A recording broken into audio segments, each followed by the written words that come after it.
Satoru Gojo wins. So what now?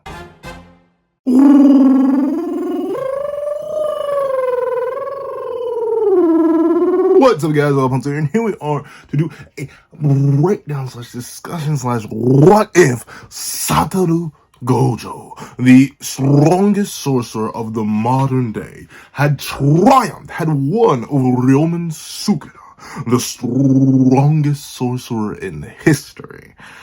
And this is what you would think is kind of simple, but realistically could get extremely complicated depending on when it happens, how it happens, and what a certain big brain boy had planned just in case this certain scenario were to transpire.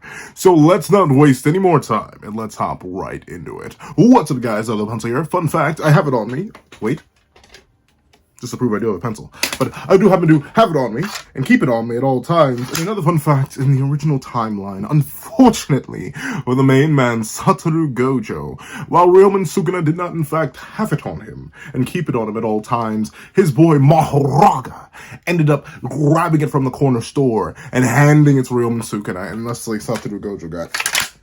And while there are still many believers out there that Satoru Gojo shall resurrect, he shall rise from the grave, stronger than ever before, and I'm not really too fond of the idea. I kind of like him actually achieving his happiness, no matter how contrived it may feel at times. I've come around to 236, putting it simply, and thusly, I kind of don't want Gojo to come back. I kind of just want the next generation to do what the next generation does. Remember, Gojo did say he wanted his students to surpass him after all, and ultimately, what better way to surpass Satoru Gojo than, obviously, the students defeating the person who had slaughtered Satoru Gojo. But of course, we're here to talk about the original timeline, except we kind of are. We're here to talk about the alternative timeline where Satoru Gojo won. Now, of course, where Satoru Gojo wins has massive implications on what can happen post the battle between Ryomen and Sukuna. In my opinion, there are three definitive points based on how Satoru Gojo decided to fight Ryomen Sukuna, where the strongest sorcerer of the modern day could have won. Point number one. I know people don't like it. I'm gonna keep saying it, because I haven't seen solid reason why not. Right at the start. Once again, he opened up with a 200% hollow purple, launched that bad boy, vaporized apparently both of Sukuna's arms, according to him himself. It's just that by the time Satoru arrived, one was already regenerated. But yeah, we see that when Sukuna has a second, a whiff of delay in activating his domain, I think it's described as like 0.1 seconds late, he was affected by Unlimited Void. Which, at least in my opinion, proves that whether he had domain amplification or symbol domain or whatever, his main counter to Satoru Gojo's domain was a domain of his own, and he can't activate that with one arm. And I still don't think domain amplification actually negates sure hits of domains, because it's never been shown to do that. I still don't get where that misconception comes. Like, we literally see Jogo, a wielder of domain amplification, get hit by Unlimited Void, while he most certainly has domain amplification activated. So, like, I don't know. I don't really get that one. So realistically, there's right at the start where Satoru Gojo could have won. Except, of course, he had to win his big old frat mouth, and 13 chapters later, he got cut in half. There's a second point where Satoru Gojo could have won. And this one's iffy. I'm not sure if it legally counts. I still don't fully understand how Maharaga popped up to save Ryomen Sukuna from, the big boy Unlimited Void that he ended up catching Sukuna in when Sukuna lagged a little bit and Maharaga came out. I know Sukuna, as he was getting put under, he said, "With this treasure I summoned," somehow. So I guess in this variation of the timeline, he just wouldn't say that. Or Maharaga comes out, same thing happens, Maharaga's like, "Hey, how you doing, bucko?" Whips out the blade and stabs Unlimited Void. But this time, Sukuna actually gets paralyzed for more than half a second, because he immediately started moving afterwards, and somehow the brain damage was delayed, or specifically only locked on his domain. I don't know. That's still, like I said, I'm gonna make a video talking about all the weird things for both sides in Ryomen versus Sukuna, Lord, and Ryomen Sukuna versus Satoru Gojo. There's a bunch of weird stuff in that fight, and there's a lot to talk about there with it.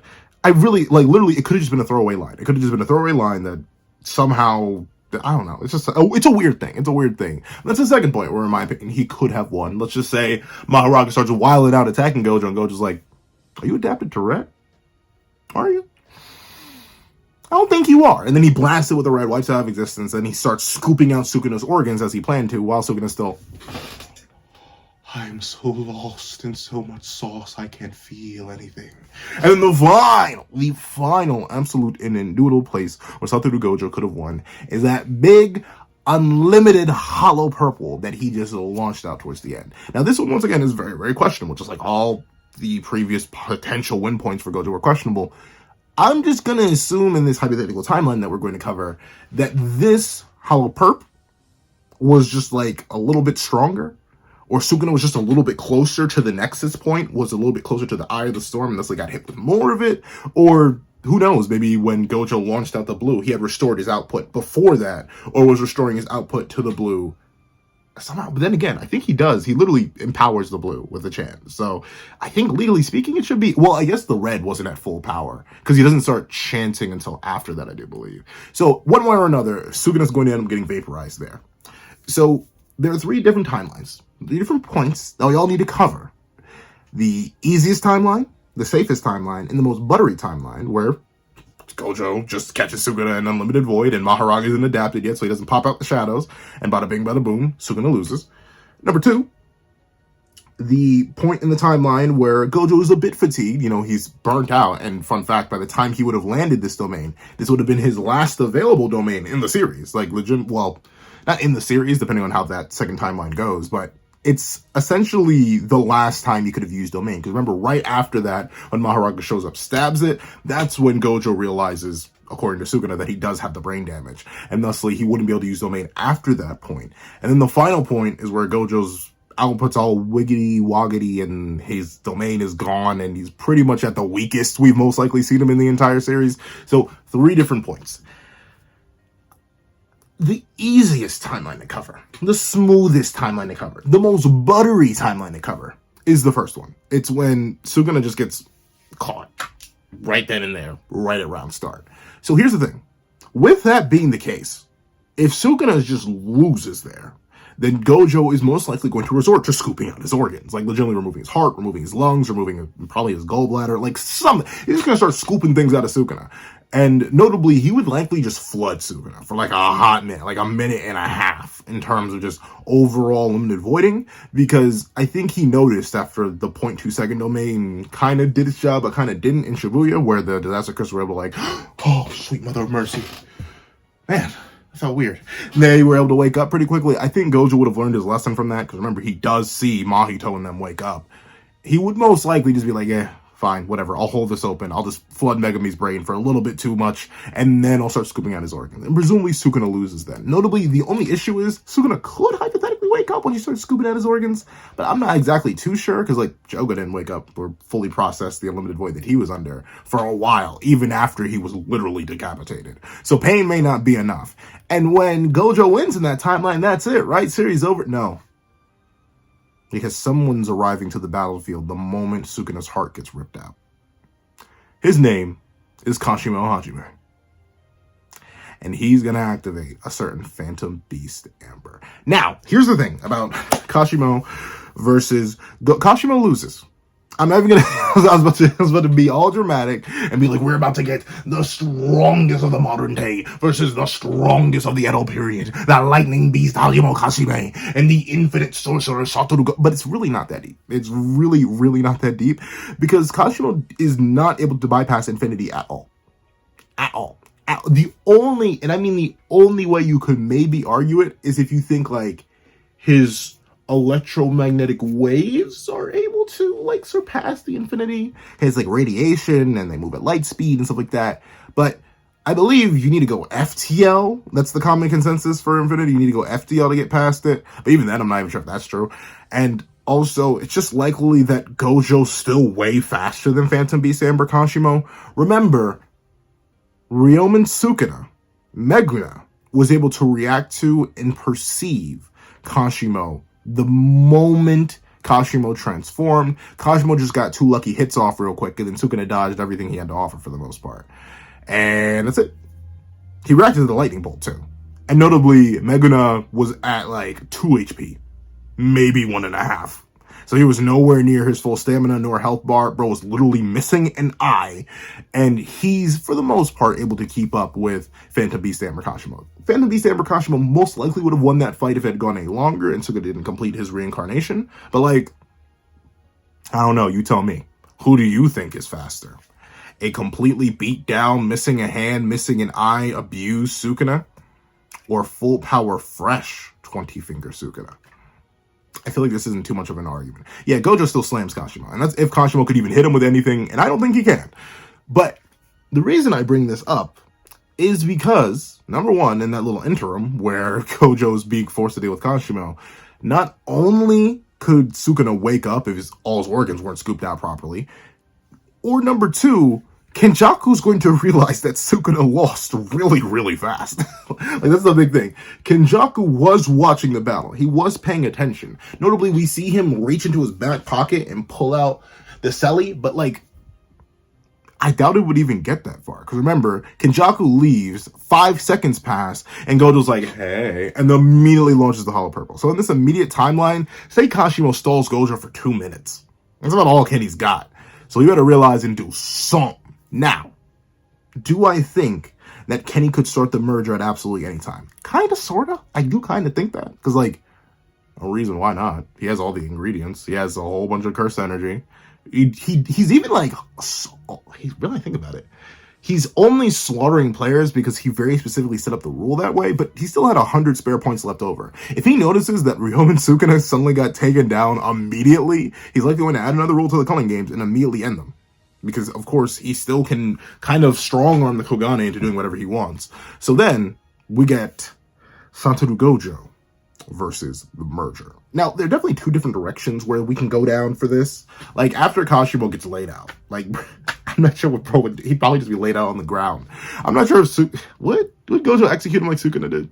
Maybe. If Kashimo asked for it, he'd probably be like, all right, dude, my body's breaking down anyway, just hit me up. And Gojo would probably be like, fine, whatever. Boop. But those seconds, those precious seconds wasted on battling the king of farmers, Kashimo Hajime, the rice farmer himself, would most likely give Kenjaku enough time to start the merger. And even if you think that's not enough, yeah, Urube would definitely try to attack. Though admittedly, Urube is literally within one-tap territory, so also probably wouldn't do all too much. But once again, every extra second counts. Because the thing is, with this super omega crazy fresh timeline Gojo, who only used 1 purple and 1 unlimited void, when he's shown to use upwards of at least 5 while consistently changing their properties, and a whole bunch of reds, and a whole bunch of blues, and a whole bunch of stuff, yeah, he would be way too fresh. And thusly, if Kenjaku doesn't immediately start the merger, guess what's happening? Hey. And bada bing, bada boom, Kenjaku's dome is ripped straight off. And once again, I think he's permanently cooked in that timeline, if he doesn't start the merger. Now, Gojo versus the merger is weird, but I think that would be the next case. Because while it probably would be cathartic for Gojo to just immediately and get Kenny up out of here and then go deal with the merger, presumably the merger's going to have, like, gargantuan, extremely noticeable effects. And now, I'm not going to say that the merger would likely be stronger than Ryomen Sukuna. But considering it is the conglomerate of all the cursed energy of not just the citizens of Japan, but any of the extra, I don't know, other countries that invaded and ended up perishing to the millions of curses that Kenny released in all the colonies, pretty likely that they're gonna be a little bit swole, the merger. And thusly, we would probably get Gojo and crew versus the merger. And that kind of leaves Kenny to do his own thing. And that also leaves the final Sukuna finger. Now, the question is, what does Kenny do about that? Because, once again, this would be a full power, pretty much 100% fresh Satoru Gojo, plus Yuta Okotsu, plus Hakari Kinji, plus Yuji Itadori, plus Maki Zened, plus Kusakabe, Mei's got Bird Strike. And if Ryomen Sukuna himself, with his forearm, perfect for Jujutsu Sorcery State, was like, whoa, I ain't trying to deal with Bird Strike. When it comes to Toke, that bad boy, then it's very likely that the almighty Bird Strike would absolutely low diff and annihilate the merger. Because, you know, it's no one except for Satoru Gojo survived it. And apparently he didn't even survive it. He used the Infinity because he was that scared of Bird Strike. He was that scared of the smoke. So Bird Strike for Mei Mei would go absolutely crazy. Literal useless Miwa. She cannot wield a sword anymore. Moment, but essentially be the entire cast and crew versus the merger. Now, this is where the timeline kind of goes in funky directions. I personally believe that even in the real canon timeline, that the merger is somehow going to happen. How? I don't know. I know Kenny's head is on the ground. I still got faith in my boy. And I also have faith in Gege to not have faith in our main cast, and thusly somehow they fumble it. I think Yuta not taking Kenny's dome piece off at the dome piece, like leaving the brain intact, was his biggest mistake. Something's going to happen, and the merger is going to happen. But if that's the case, once again, in this alternate timeline, I presume that the cast and crew are going to somehow defeat the merger in the main timeline, even without Satoru Gojo. So then you add a basically fresh Satoru Gojo on top of that, and the merger's likely going to lose. Of course, the only sad thing about that is, like, I'm not sure how they saved the millions of Japanese people who kind of got turned into cursed energy fodder. I don't know. Tengen's cooked too. So, like, the entire Jujutsu world as they know it would fall apart. But certain people like Gojo, certain people like Yuta, anyone who's been overseas would basically be fine. Like, they know how to control their curse energy well enough overseas already. So they don't actually fully rely on Tengen's barriers. So while Tengen's barriers getting shut down kind of suck, I mean, it's kind of the brightest timeline. Gojo's going to still be alive. Everyone else is still going to be alive. Megami, I mean, he's going to be Sukunified. But, like, that can probably be taken care of. Once again, every single time Sukuna starts to wake up, Murio Kudosu. And bada bing, bada boom, he's back under domain effects. And they just scoop his heart out and his lungs out. And they do something to save Megami. Most likely, this is the only timeline where Megami's still alive. Maybe. We can talk about timeline too. But that's the thing. I think ultimately timeline 1, Satoru Gojo wins. Beautiful. After they beat the merger, it's likely that Satoru would be a bit tired, but I still don't think any bit of tiredness would be any more than enough if base Yuta is able to pull up and just, and heavens forbid Takaba's still chilling around and doesn't just low diff the merger himself. He can just pull up on Kenny, have the exact same fight he did with Kenny in the original timeline, and Yuta can be like, hi. And then just immediately remove Kenny's head. So first timeline, super duper, perfect, picture, positive. I literally don't see anything wrong with that timeline. Like, at all. I mean, Kashimo still gets cooked, but Kashimo gets cooked regardless in every time. I mean that holistically, unironically. So let's hop on to timeline number 2. The timeline where Ryomen Sukuna did actually manage to and actually do a little bit to Satoru Gojo. Now, once again, this timeline will be predicated on the fact that Mahoraga still does pop out. He's like, hey, yo, what's good, dog? You know, I got this thing wrapped around me. You know what I'm talking about? Know what I'm talking about? Boom! And then he stabs the ground. And then we just get Mahoraga versus Gojo for a while. Now, admittedly, the level of adaptation that Mahoraga is at the point where he first pops out for the first time in Gojo versus Sukuna is apparently still very unadapted and super squishy. Because the only thing that Mahoraga is adapted to is Unlimited Void. Because the wheel was very specifically spinning above Megami. So another weird thing, like, I still don't fully comprehend on that. Like, was his physical, like, is the wheel an astral thing that can be made physical? Whatever. But with that being the case, in this alternate reality where Mahoraga pops out v Gojo, remember, Gojo was already like, Mahoraga, this soon? Okay. Let me whip something up in the kitchen real quick. Hold this reversal red. And presumably the reversal red would still kick in. Because remember, also at this point, Mahoraga would not be adapted to the Infinity. Not at all. It would simply not be. It would only be adapted to Unlimited Void. And since it very specifically adapts on a phenomena basis, it's going to lunge in at Satoru Gojo. It's going to draw its legendary blade. It's going to be like, come here, another 6-sized user for the feast. Here! Oh, I didn't realize I wasn't adapted enough. Dad, I want to go home. Meanwhile, Dad's like, oh, I can taste colors. I can smell sounds. And I can hear food. Like, yeah, Sukuna would most likely still be under the effects of the extremes. Though admittedly, once again, in this timeline, Sukuna may wake up, but considering Mahoraga's 1 red away from Oblivion, heaven forbid a purple, yeah, most likely everything's gonna be fine with Sukuna. He'd probably still be but with that being the case, once again, once Mahoraga gets slain and Sukuna's laid out, I think Gojo may just have to execute him. Because, like, we don't know how long the brain damage lasts. If it goes, this is a weird thing about the original timeline. The brain damage kind of isn't a thing, nor is the paralysis in the original timeline. He's like paralyzed for half a second, then he wakes up, walks around, does a whole bunch of talking, then tries to activate domain, and then gets brain damage. So like, I'm not exactly sure how this one's gonna work out, but with the second timeline, it's still very likely that Sukuna is in One Piece, not the famous best-selling manga of all time, and approaching like, isn't it like approaching like Batman and Superman in terms of how much it's sold? Like, that's crazy because of how long and ancient those two series are. But literally, not One Piece by Eiichiro Oda. No, like, One Piece is, and he would most likely still be Megami Fushiguro. And thusly, Gojo would likely go back to the whole scooping out his organs idea.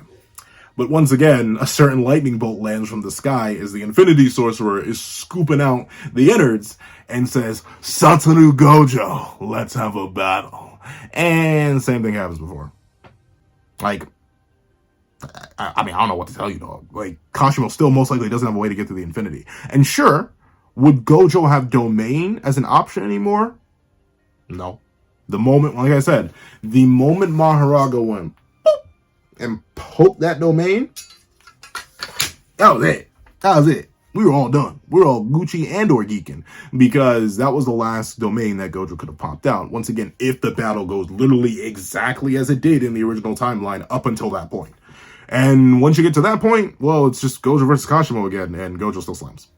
And only this is a Gojo with no domain, and hypothetically, maybe, but I don't see, the thing is though, since Kashimo kind of poses no threat, he has no domain of his own, and also he literally cannot hit Gojo. Once again, we don't know, he recognized domain amplification, but I recognize Taekwondo.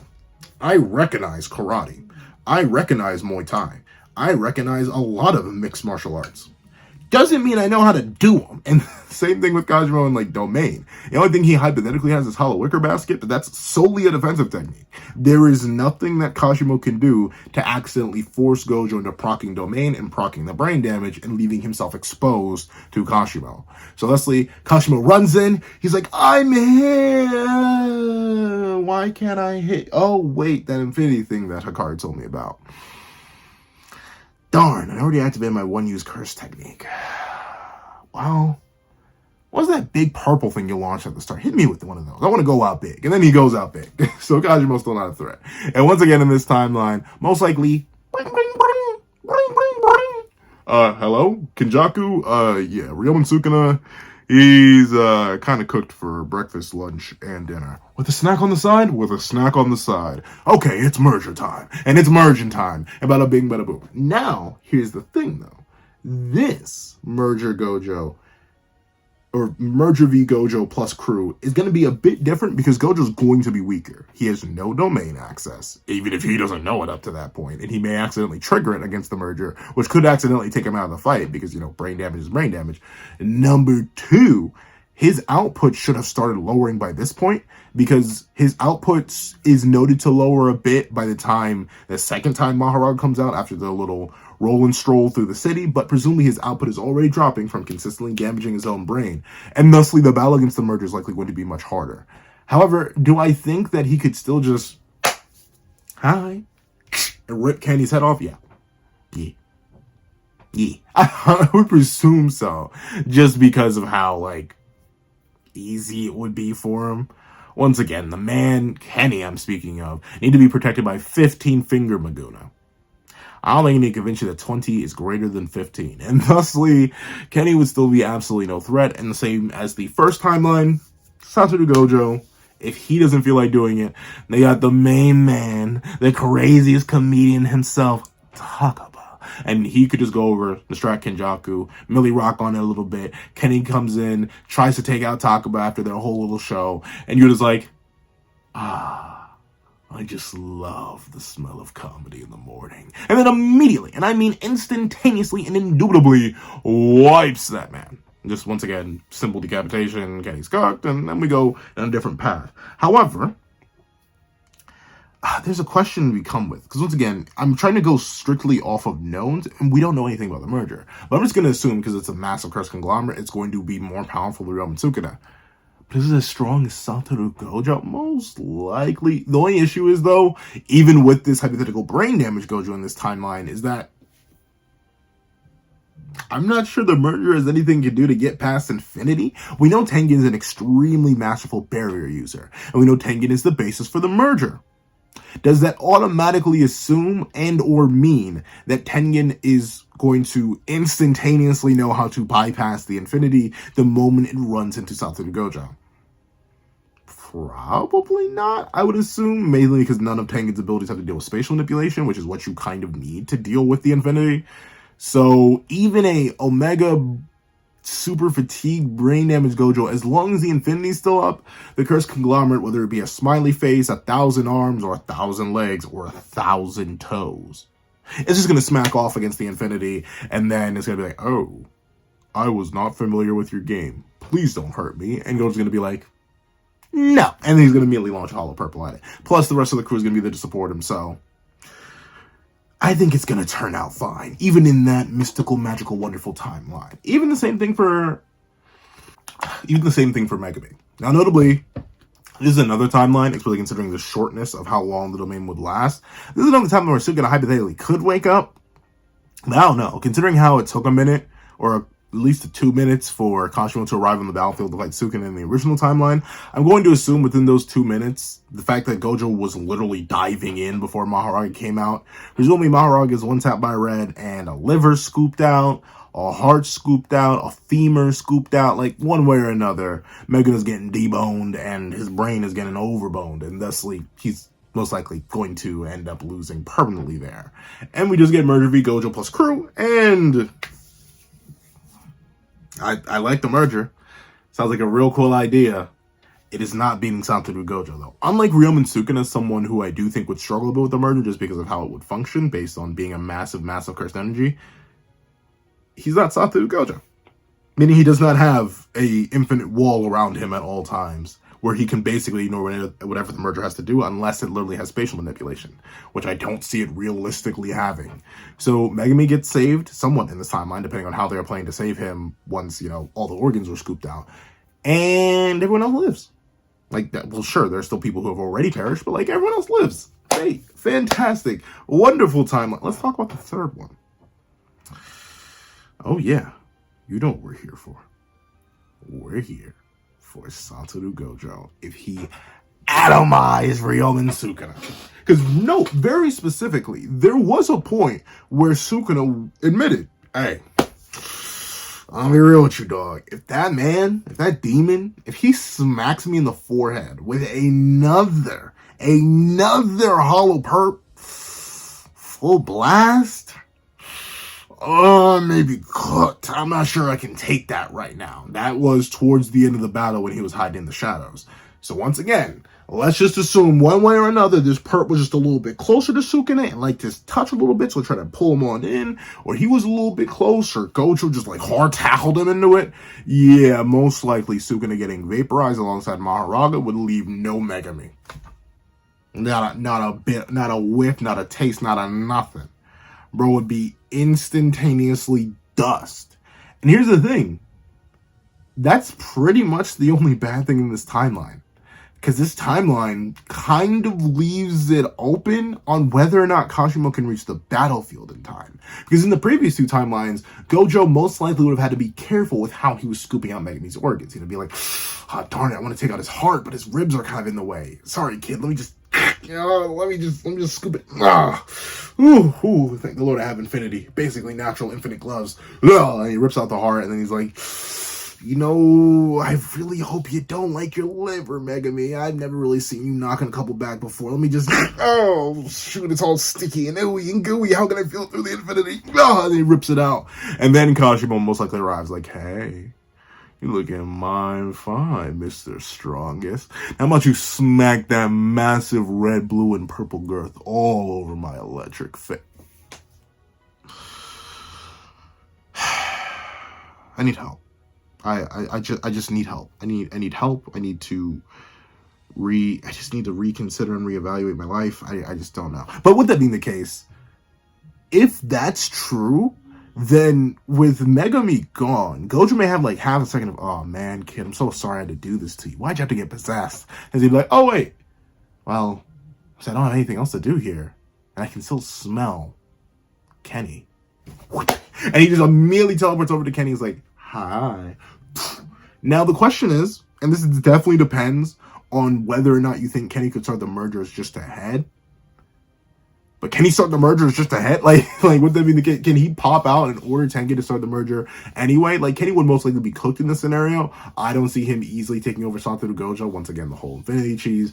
And on top of that, I don't know. It's weird to argue whether or not Kenny can do it. Presumably, if you go with the idea that his will is going to live on, but he himself is cooked, then presumably his will is the merger, which may mean like a Tengen thing.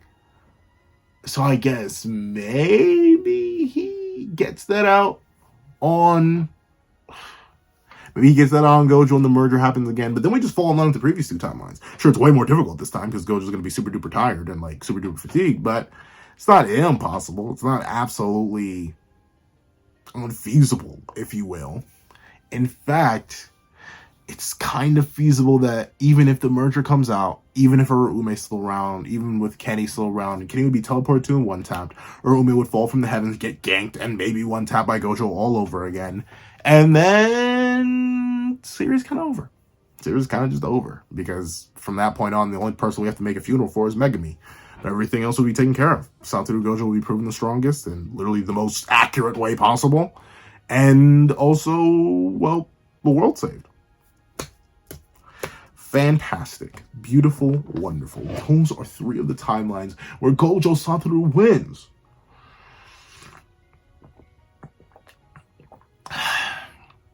So you may be wondering, why is there more video left?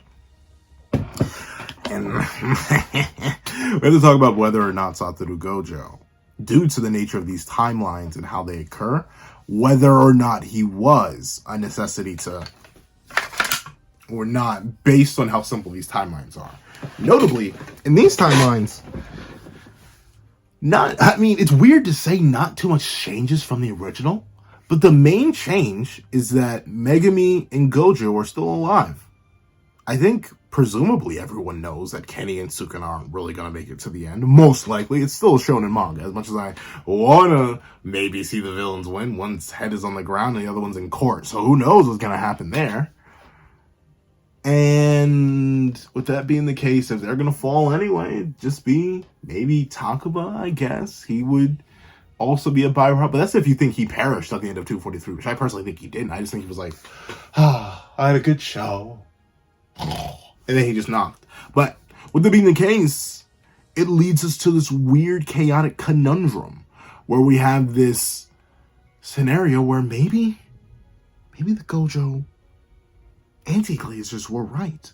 Maybe the gags were right. That sounds so wrong. Gojo anti-glazers. I guess that legally is gag. But like the Gojo anti-glazers, maybe they were right. Maybe Gojo just does break the story. Maybe we can't have it. Maybe he did just need to go indubitably and absolutely because he makes the plot too easy. And this is where I'm like 50-50 yes, 50-50 no. Notably, I can definitely see the dramatic irony behind Gojo and his literal accomplishment of basically none of his goals, for the most part. Because one of the biggest things about Gojo's character is that he has all the power in the world. He's literally the limitless sorcerer, but literally and figuratively. Well, maybe not literally, like Sukuna seemingly is the limitless sorcerer. Even then, he's limited in his own way. But the wielder of the limitless, Satoru Gojo, should be able to do anything, and he kind of does. He dominates pretty much all battles he's in. From the very beginning, we see him in JJK 0, giving Miguel the 25-piece combo, to the start of the series, where he's dog-walk for nearly 10 seconds, but dog-walking Ryomen Sukuna, to against Joe Goat, he absolutely styles on that man, to showing up against Coat Hanger Man and Hanami, causing Akuna Matata to scurry on away immediately at the sheer sight of those gorgeous blue eyes, and also, beyond a shadow of a doubt, turn Hangerman kind of into a weird hanger, like, oh, he kind of like twisted his arms all out. So obviously sheer and absolute domination. Top that off with in Shibuya, where he dog walks all the disaster curses and then gets sealed away because he's too strong for the plot, only to come out and immediately die. So like, Satoru Gojo, he's so amazingly powerful, but generally speaking, he accomplishes kind of nothing. Who does he actually execute other than Toji? Miguel's still alive. Gojo didn't kill Chogo. That was Sukuna. The disaster curses, the rest of them, not a single one of them. Well, Hanami did. Hanami got cooked. Gojo caught Hanami eventually. But still, that was another battle that Gojo won. But the overall war of Shibuya, he lost. Bro was put in a box. And once again, Gojo versus Sukuna, he won the fight. Like, there are still people who say Gojo's the strongest in the first. I can see the arguments for it. Just because if you go with the idea that Sukuna doesn't actually get any stronger, he just gets 2 extra arms and 2 extra mouths, then maybe. But I don't know, Spatial Slash is kind of crazy. And obviously, if Gojo couldn't react to Spatial Slash off 4 black flashes, and Sukuna was on 2 HP, how was he going to react to a fully healthy Spatial Slash? But questions.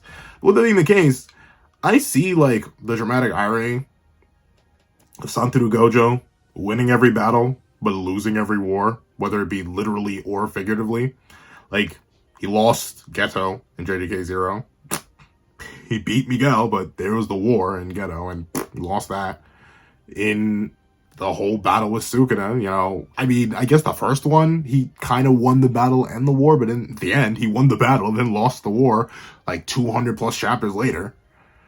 And then, once again, against Jogo, sure, he won the battle, he beat Jogo, but Jogo escaped and went on to cause way more havoc, is responsible for who knows how many extra deaths in Shibuya. All that Gojo let happen, because once again, he let Jogo escape to win the war while he beat Jogo in the battle of both of them. And once again, he got turned into Boxman and got free to accomplish pretty much nothing. Well, to be fair, he does wear down 20-figure Meguna and forces Sukuna to incarnate with the help of Kashimo, which is still very, very important.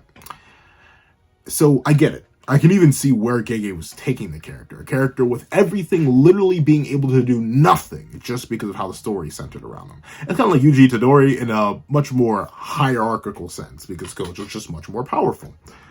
But at the same time, I wouldn't have been mad at any of these timelines. And obviously, you know, because I'm a Gojo glazer, right? So actually, I kind of would have been mad because we wouldn't have got to see True Form Sukuna. And we still wouldn't have gotten Sukuna's technique. I'm not sure if we're getting Sukuna's technique now in the main timeline. I'm not sure. But with that being the case, I wouldn't have been mad. Because you gotta remember, we spent 3 years waiting for Gojo. 3 whole and by in-universe, I mean in our universe, years for Gojo to come out that box. The whole cast and crew spent years and extra, well, not years, like weeks, days, and extra bits of trauma, all to get Gojo out that box. Megami got cooked trying to get Gojo out that box. And he accomplishes nothing. He just generally accomplishes nothing. And that feels sort of anticlimactic. And while I get the dramatic irony, I get how this fits into Gojo's narrative, I get how it's all about the whole battle versus war dynamic of Satoru Gojo and having the power to do anything but accomplishing literally nothing. But I still think it would have been ultimately cathartic. It would have been appropriate for him to finally win not just the battle, but actually the war. And you can still, in my opinion, get the best of both worlds with the third timeline. Where, once again, in a similar vein to Toji's entire situation, the reason I say he won the battle but lost the war against Toji is because, sure, he beat Toji, he got back up, he awakened, he became the honored one. Riko died on his watch. That was his one goal. And that led to Tengen's destabilization and the whole reason the plot can happen as it does. He failed. He lost the war there. In a similar vein, you could have the third timeline that I've covered in this video be that. He beats Sukuna, wins the battle, smacks on the table, beats the merger, does all that. Fantastic. Satoru Gojo truly is the... Oh, Megami's dead. Vaporized. Reduced to atoms. The child that he had been requested by the one man who he respected on their standing deathbed, he executed himself. What a shame. What a sad sight. And sure, he won the battle. But the war for Megami, the one he very specifically went to that battle for, he would have lost. So, in my opinion, you didn't really have to delete Gojo. And I think losing Gojo, or having Gojo lose, is still fine, though. Once again, I am fine with Gojo's death, shock horror. And with that being the case, I do think the way he went out, it makes sense within context of the narrative for the most part, and ultimately I get why Gege did it. Once again, these 3 alternate timelines kind of all lead to the same conclusion. Gojo wins because Gojo's too strong, right? But in the third timeline, at least he still loses. And ironically enough, in all the timelines, he's still lost. Like, a whole bunch of people he knows and loves died. And remember, Gojo's depressed. like, he's not actually happy being alive and being relied on. We know that for a fact. Like, he's just a sad fella. And thusly, he would not be able to go out on his own terms. He would go out just to AIDS and stuff like that. So ultimately, Gojo's story is still a tragedy in these new timelines, in all of them. It's just one has a little bit more tragedy than the other in the loss of Megami. So ultimately, if I had to answer, what if Gojo won? Those are the three scenarios. Do I think it's necessary that Gojo lost? For other characters to get their due, I'll say yeah. Yuta wouldn't have needed his moment or gotten his moment against Kenjaku unless Gojo fell. Honestly, Hakari wouldn't be having his moment against Urume unless Gojo fell. Kashima wouldn't have been low diff by Sukuna unless Gojo fell. Yuji Itadori and Higuruma Hiromi would not have their battle against Ryomen Sukuna, the ongoing one, unless Gojo fell. Ultimately, while I do believe it is still entirely possible to write the story of Jujutsu Kaisen and make it end in a satisfying yet bittersweet way, with Satoru Gojo still being alive without any resurrection and stuff like that, I still think, ultimately, it would be a wise decision to get him gone. I think Satoru Gojo and his dramatic irony, and ultimately the world he left behind, is a tad more interesting than the world that I can envision. But that's what I think. Please tell me what you guys think in the comment section down below. I want to thank you so much for watching. If you made it all the way to the end of this video, please leave the infinite victor in the comment section down below. I want to thank you guys so much for watching. Please remember to leave a like, share, comment, and subscribe. And make sure you hit that little notification bell so you do not miss out on any videos that come to the channel. Also, I do have a Patreon down below where you can support me for as low as $1 a month to get things like exclusive videos, early content, and more. You can also now become a member to the channel for as low as $3 a month to get the same perks and more. Some of those perks will include the live reaction to the very next chapter of Jujutsu Kaisen. And now, I want to thank you guys so much for watching once again, and I hope you guys have a wonderful day. This is Dago the Pencil, writing off.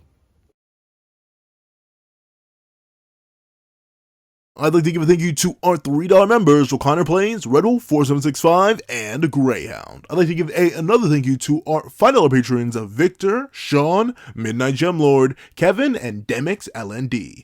I'd like to give a juicy old thank you to our $7 member, Autumn's Morning Lazo. I'd like to give a healthy thank you to our $10 patrons, Robbie Uchiha, Joaquin, and Idemokami. I'd like to give a shonka dunka honka thunka thank you to our $25 member, Alex Ice Rose. I'd like to give a scrumdiddlyumptious super science thank you to our $25 patron, Calvin Elder.